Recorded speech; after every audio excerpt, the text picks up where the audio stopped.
Hello, and welcome back to another episode.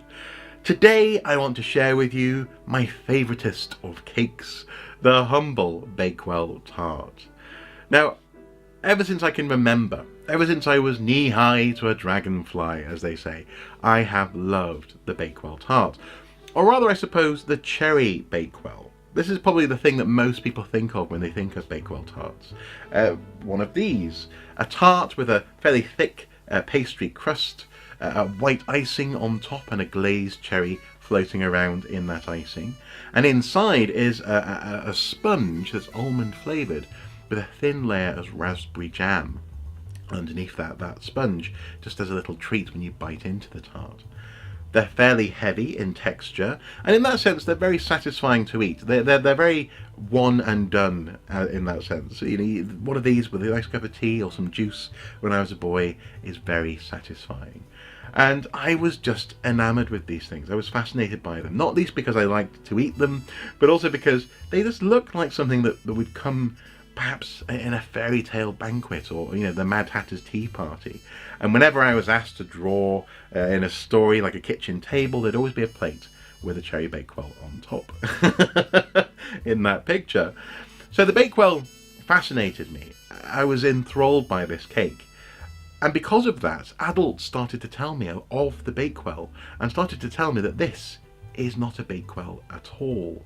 I think it was actually my grandma who first told me that the Bakewell not only isn't a Bakewell, but also that the Bakewell is named after a place, not a cake. Bakewell is a place in Derbyshire, and ironically, it wouldn't be until I was 30 years old that I actually managed to go there and try a true Bakewell. Nonetheless, I remember at one point being in the back of a car at some point, in maybe I was 8 or 9 years old, not quite sure whose car it was, but seeing a sign for Bakewell in Derbyshire and just dreaming of this place being like the mecca for my favourite cake. And it was in fact this weekend that I managed to return to Bakewell to try out one of their Bakewell puddings, not Bakewell tarts. You see, a true Bakewell is based on a recipe that was begun at some point in the mid-1800s by Mrs. Anne Greaves, or a member of her cooking staff.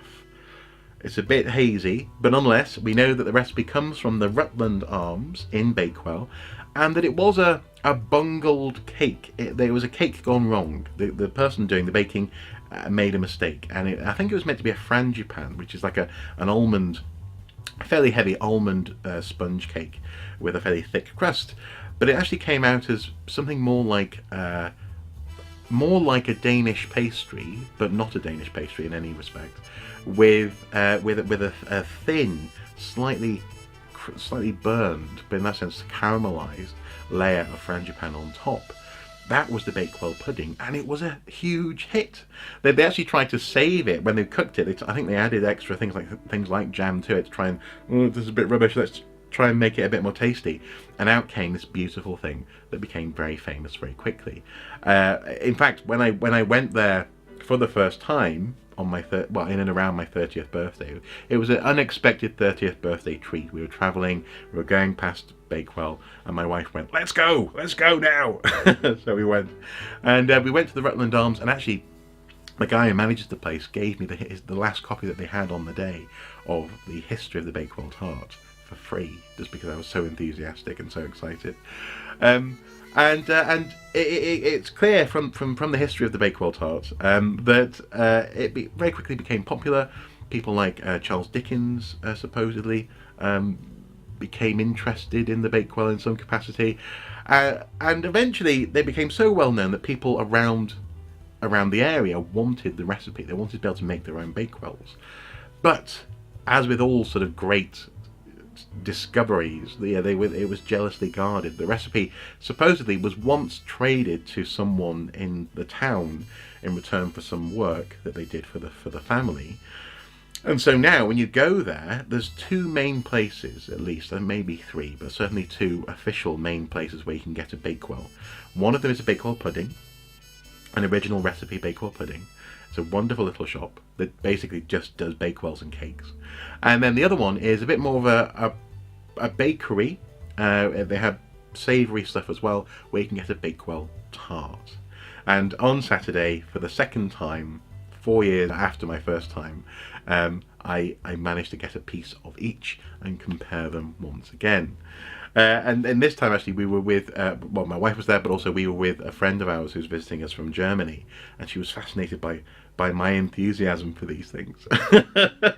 So, I tried them both, and as you can see from the pictures, they are very distinct. One of them, the tart in particular, is very thick. The almond layer, the frangipane layer, actually is much more like a frangipane in the tart. Is much more intact and much more recognisable. But in the Bakewell pudding, again, you have this slightly sort of almost deflated centre, this crater of loveliness with a thin layer of jam just hiding underneath. And I have to say, the pudding wins out every time now. Whenever I go back to Bakewell, well, I say whenever I go back, the 2 times I've been to Bakewell now, specifically to try a tart, it is the pudding that wins, and seemingly the pudding is the original recipe. So there you have it, my love of a cake, the Bakewell Tart, my relationship with that cake, and a brief history of the pudding that could from Bakewell. In all seriousness, if you've ever been curious about a Bakewell tart, if you like them with a cup of tea, if you love them, in fact, a cherry Bakewell, and you've never tried a real Bakewell from Bakewell, you really should give it a go. If you ever have the opportunity, if you've ever anywhere near that part of the world, that part of northwest England and the Peak District, just stop by and try out a Bakewell. Indeed, try both. Try the pudding and the tart, and both of them are vastly superior to anything you'll have tried more or less anywhere else in the country. They're a wonderful little cake with a wonderful little history, and I simply had to talk about them today. Thank you guys, as ever, for watching, and until next time, do take care. Bye bye. Oh, go on then. Lovely.